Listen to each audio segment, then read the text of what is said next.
Testing each arm again to make sure that the arm is strong and up to speed. Beginning to bring out the rope for the top row only. Approximately 60 feet will be brought out.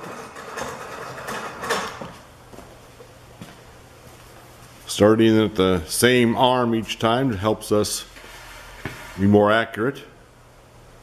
Looping through the arm twice and then pulling all the excess through. Walking over to the next arm,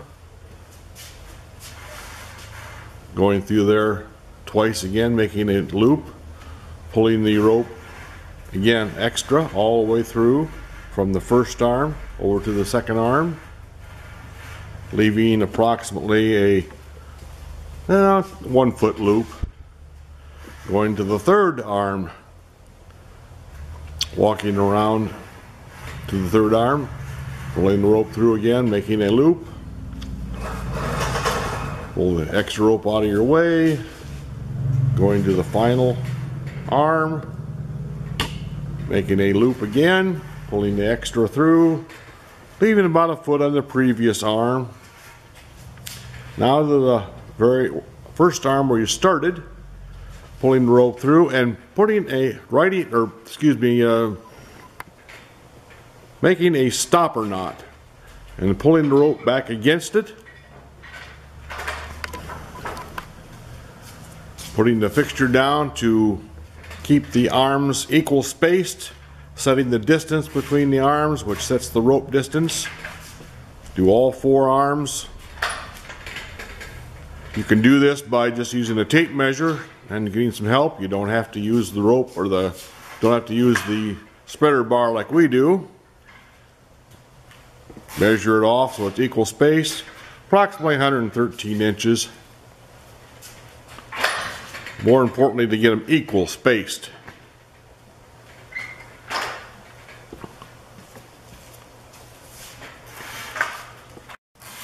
Okay, still doing at this point we're actually tying the rope around the top, giving us 1.5 loops around each arm.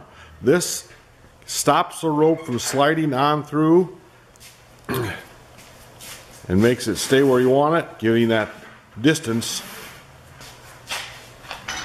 that you are trying to achieve. Here we're stopping, or we're actually using the spreader bar to set the final section of rope. Wrapping around, do the 1.5 loops, pulling the excess through, pulling the taut so that it sets that slack. Now all 4 sections of the top of the rope are taut and they are set equal. This is important. Again, you can do this with a tape measure. You do not have to have the spreader bar that we use. At this point, we pull out the extra rope that will be needed. We use 190, 189 feet, somewhere in there. It doesn't have to be exact. We cut it off at the end, a little extra. We're watching the recorder. You at home using a replacement rope would just simply use all that you have.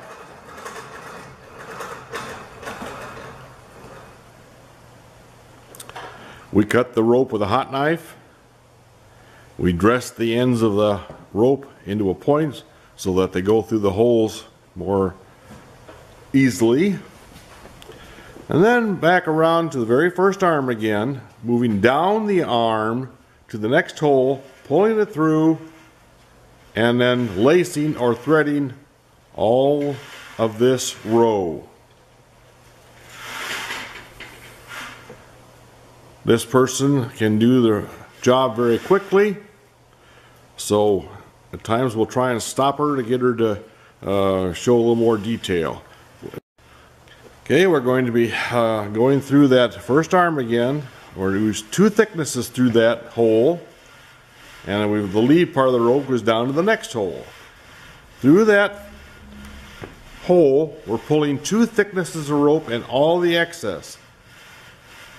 We're pulling the rope through that second hole down, which is the second row, pulling it through, bringing all the excess, all the knots and tangles out of it, just snug but not tight at this point. Again, down to the next hole from the opposite side. This is what changes the direction of the rope. Again, helping the rope from sliding back and forth as you're using your clothesline. And Amy's pulling it through all those holes on that level. Again, back through the same hole that she started from, through, out, and then down the arm to the next hole. That's the lead part of the rope. Now she's pulling the excess again, just as she did before. Through that hole, 2 thicknesses at the same time. Again, we get occasional tangles. She easily takes care of them. They're not her problem. Usually they fall out on their own, not always. Pulling the 2 thicknesses through, pulling all the slack through. At some point it'll stop 2 thicknesses, and then 1 thickness will be pulled through. Now you've got 3 levels roped. Pick up the lead part of the rope, follow the direction of the lead rope or the picture on your drawing around all that level. Again, back to the same hole, 2 thicknesses. This is a critical point that we make. Back through that arm, changes the direction. Again, now she's picking up 2 thicknesses of rope. We arranged to have this one real tangly, so you might see the same tangles and how well she handles them. Usually they fall right out, and she knows that they're not a real big issue. Sometimes they fall on the wrong side of the loop. Aha! We got almost foxed her, but not really. She took care of it easily. Snug but not tight. We're just threading this section. We're not setting the tension on these rows. Around all arms on this level, back to the same arm you started from. Pull the excess, or pull it through a little ways. Pull the lead part into down to the next hole, and now she's pulling the excess from that level through. Bring it up so it's snug but not tight, and there it goes. Again, you can see it's getting better and better all the time.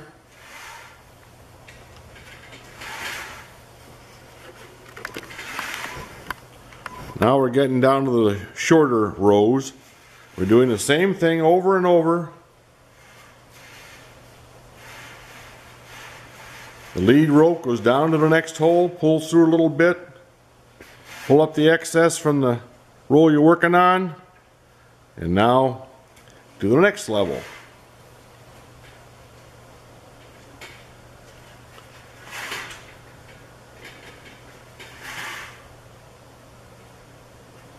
Again, when you get to the start arm, change direction, through, down to the next hole, and then through that towards the lead. Again, the slack becomes shorter and shorter, of course, be more easy to manage. All the way through. It doesn't have to go through this hole, because if your arm is, or if your rope is extra long, that's fine. Now the critical part of setting the tension on all the lower subsequent rows. Watch her how she pulls that through, never letting go of the tension of the rope, tightness. Her thumb was holding it. Hopefully you can slow this video down if you need to see how she holds her thumb on that to keep the tension on the upper rows while she pulls the slack on the lower rows. A little bop she uses on the back side helps take the slack again out of it, set the tension a little better. See how that bopped over nicely? That bop actually pulls out just enough rope to really set the tension, take any tangles that may be out of it. Down the row again. This is the part that you probably want to watch over and over, because it's more difficult to do. Keeping that tension, setting the tension on all the lower rows.